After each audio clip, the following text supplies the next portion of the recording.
কথা বলতে পারছেন না প্রিয়াঙ্কা সরকার। রাহুলকে বিদায় দিয়েছিলেন যেই পোশাক পরে টানা 6 দিন, সেই পোশাক পরে আছেন প্রিয়াঙ্কা সরকার। টেলিভিশন পর্দার জনপ্রিয় সিরিয়াল ভোলে বাবা পার কারেগার শুটিং চলাকালীন তালসারী সমুদ্র সৈকতে ঘটে যাওয়া সেই ভয়াবহ দুর্ঘটনায় ওলটপালট করে দিয়েছে প্রিয়াঙ্কা সরকারের সবকিছু। স্বামী রাহুল বন্দ্যোপাধ্যায়কে হারিয়ে এখন সম্পূর্ণ বিধ্বস্ত স্ত্রী প্রিয়াঙ্কা সরকার। 6 দিন পার হয়ে গেলেও প্রিয় মানুষের বিয়োগ ব্যথা এতটাই তীব্র যে সেই শেষ দিনের পোশাকটি পর্যন্ত ছাড়তে পারছেন না প্রিয়াঙ্কা সরকার। রাহুলের মৃত্যুর সংবাদ শোনার পর থেকেই প্রিয়াঙ্কা যেন এক অন্য জগতে চলে গেছেন।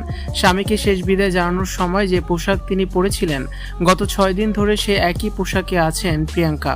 কোনো জোরাজুরি বা অনুরোধ তার কানে পৌঁছাচ্ছে না।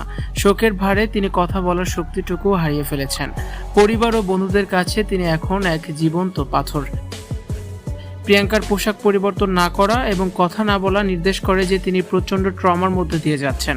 তার এই নীরবতা ভাঙতে বিশেষ চিকিৎসা ও নিবিড় যত্নের প্রয়োজন বলে মনে করছেন মনোবিজ্ঞানীরা। বলার মতো কোনো কথা নেই প্রিয়াঙ্কার মুখে, শোকার্ত হৃদয়ে নেই কোনো শব্দ। প্রিয়াঙ্কার শূন্য দৃষ্টি আজ তালসারীর সেই উত্তাল সমুদ্রকেও হার মানায়। যে চোখ দিয়ে তিনি রাহুলের উজ্জ্বল ভবিষ্যৎ দেখার স্বপ্ন বুনতেন, সেই চোখ আজ কেবল ধুধু মরুভূমি।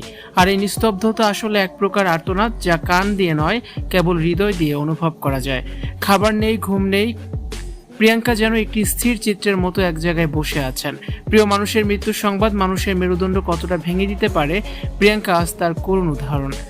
তার চারপাশের মানুষ কথা বলছে, কাঁদছে, হাসছে, কিন্তু প্রিয়াঙ্কা যেন এক অন্য ভুবনের বাসিন্দা, যেখানে কেবল রাহুল আর তার না বলা জমানো স্মৃতিদের বসবাস।